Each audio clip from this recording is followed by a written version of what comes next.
panibagong araw na naman. Pasalamat sa Diyos at isang bagong araw. Magluluto muna ako ng sinampalukang manok para sa lunch ng aking mag-ina. Yan. Isa Filipino dish, sinampalukang manok. One of the favorite ni JM. So palagi siyang sinigang. Sinigang, yan ang gusto niya lagi. So ayun, samahan niyo ako at magluto tayo. Tara, tikman ng sinampalukan ni Jack Jack.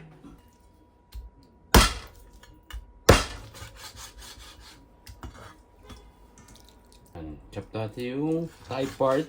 Sineseparate ko kasi yung walang bone para kay JM it's easy for him na mag-ano.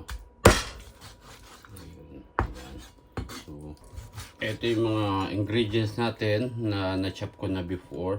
We have bok choy for the sahog ng sinampalukan. Hindi ko nalagyan ng ng labanos and talong. And ayan, we have garlic. We have luya, ginger, and we have white onion and bell pepper. Yan, para masarap at mabango. So, ang gulay lang natin is pak choy and spinach. Later, ilalagay natin spinach. Yan.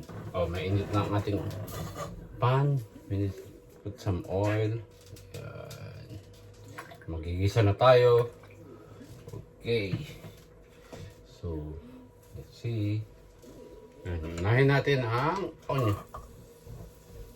Ayan. This is na.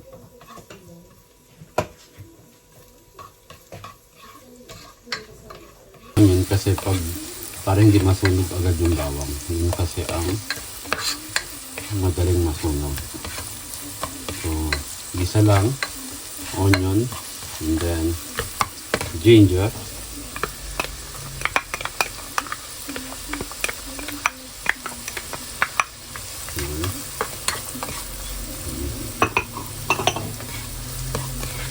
Kita nyo,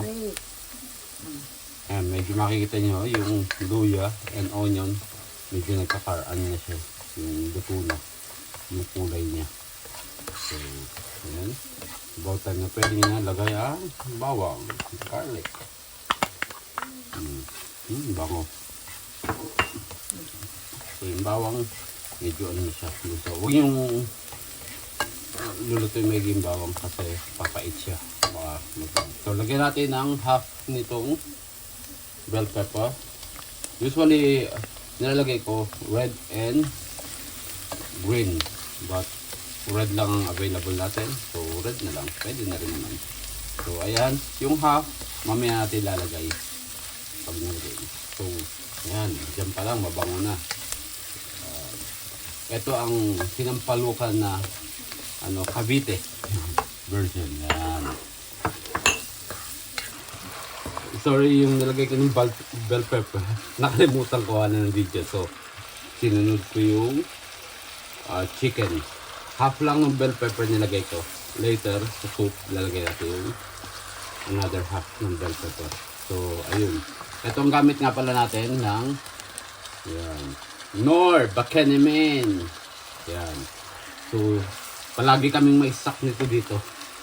hindi pwedeng mawalan because JM's favorite nga yung sinigang.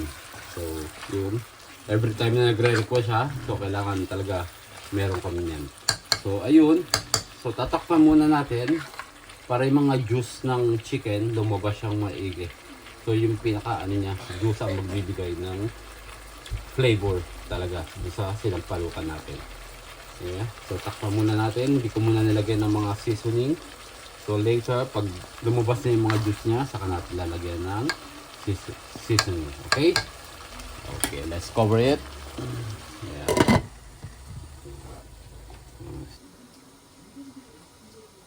So, ayun. Hinihintay natin medyo mag-simmer yung chicken para tagal lumabas pa yung mga juices niya. Okay? And then, ito ang ating gagamitin. Added flavor.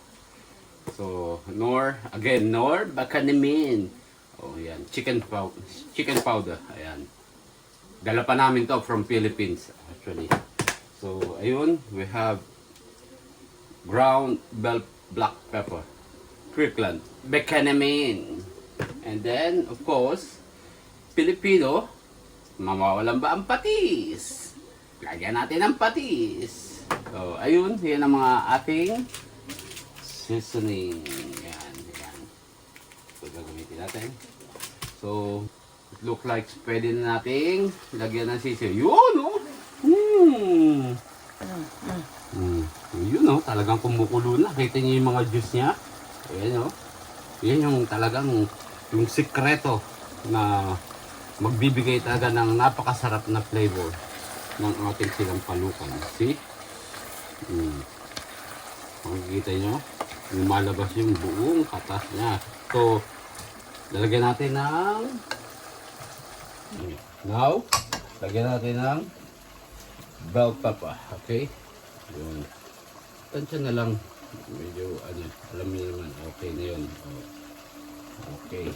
Yan. Mix mo ulit para lahat naabot ng bell pepper. Okay. And then, we have this patis. Usually, meron kami talagang binibili na brand ng patis. But this from Thailand. So, okay na. Ayan. Lagyan muna natin ito para tansyado mo yung I will add muna chicken powder para mag rin yung flavor niya. So, yun. Imbis na beyond cubes, mas okay to eh. Concentrated na siya. So, 1 is enough. 1 teaspoon. Maybe 1.5. Adjust na lang natin mamaya. Okay? Ayan. So, takpan ulit. And then, after a few minutes, lagyan natin ng, ito ang technique ha. Ito ang pangmalakasan technique. Yung sinasabi ko sa inyo. Ito. Mamaya. Malalaman nyo. So, ayan na. Oh, see? Ayan. Hindi pa nilalagyan ng water yan. So, yung juice mismo ng chicken ang lumalabas. Look at that. So, how beautiful. And then, ang technique, huwag bibiglain ng tubig ang paglalagay. Gradually. So, half cup, lagay natin. Okay, half cup. Okay. And then, pakuluan ulit. Then, after that, yung half na may Nor Sinigang powder. Ito. So, imimix natin dito. Yung half cup ng water nilagay natin doon. And then, lalagay na natin, imimix natin itong Nor paasim sa half cup ng water para ma-dilute siya maigi. Ma-dissolve, I mean. So, lagay ko lang dito. Ayun, sayang to. Lagay ko. And then, mix ko lang. Ayun. So, ayun, kumukulo na yung half cup ng water na nilagay natin. I-add naman natin to.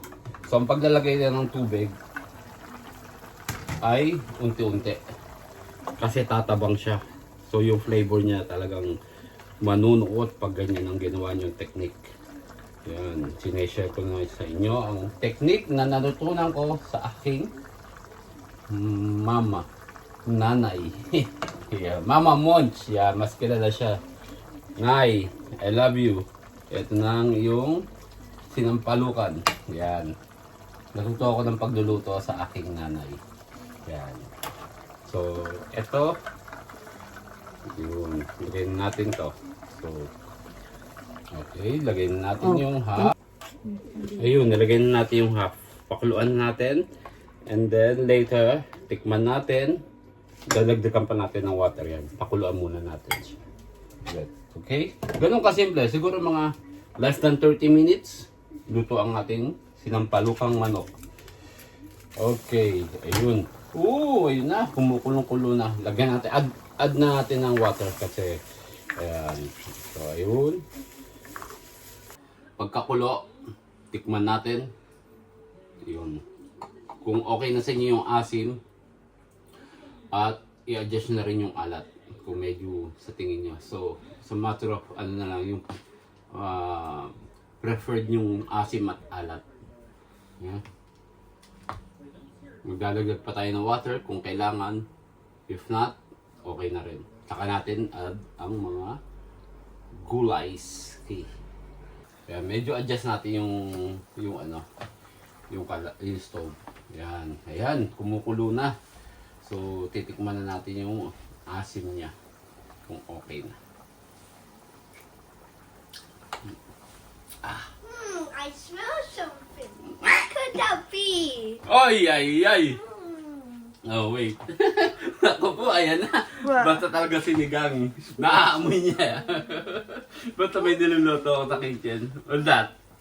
What's that? Wait, is that sinigang? Yes, your favorite. You wanna try? Eat the soup. Okay. Ayan. I'll blow it first. A bit careful. Let's see. It's absolutely amazing. Oh my goodness. I love it. Yeah. How about my reward for cooking sinigang? Thank you. Yan. Napakasarap naman ang pakiramdam pag, pinagluluto mo yung mga mahal mo sa buhay.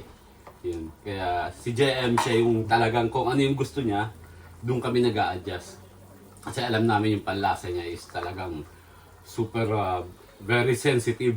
Yan. So add na natin yung additional pepper. Yan. Yun. So yun yung sinabi ko sa inyo para hindi masyado siyang magbibigay pa siya ng flavor. And then we're gonna add the bok choy. Okay. Yan. Ito kasi yung favorite vegetables niya. Kung gusto niyo, pwede nyo lagyan ng labanos and talong, aubergine, okra, and then sili.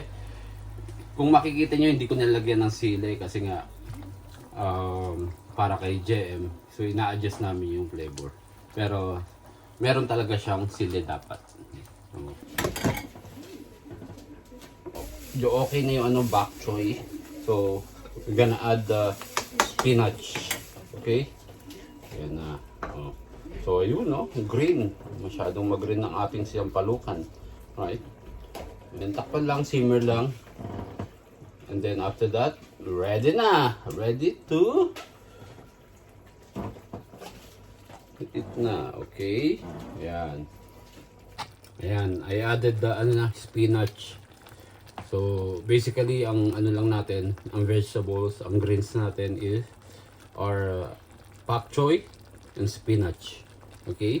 A few minutes, ready na to. At gutom na ang aking baby dragon. Excited na siya kumain ulit. Ayun, nakaluto na tayo ng pang lunch na. Gogo naman ako, nagkaayos na at baka malate ako sa aming meetup. Okay? See you later, mga katropa.